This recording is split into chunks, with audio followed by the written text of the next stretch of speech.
Hi guys, if your LG fridge keeps beeping every single time the door stays open, you can usually disable or mute the alarm in seconds. So in this video, you are going to learn the correct methods to newer or the older LG refrigerators model.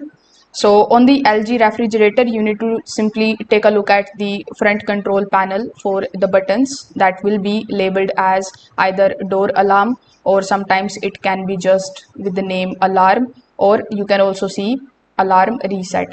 So whichever button you are seeing here on the panel, most of the LG models place the this near the temperature control. So you just have to simply press and hold the door alarm button for at least 3 to 5 seconds. Now, when you press and hold it, you should hear a confirmation beep, or you should see the alarm indicator turn off. On some of the models, a single press toggles the alarm immediately. Now, if the fridge supports the Wi-Fi, you can also open the LG Think IQ application.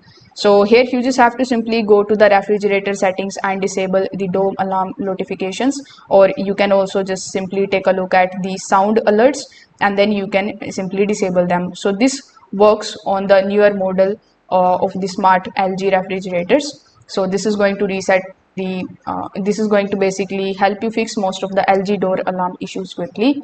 So thank you.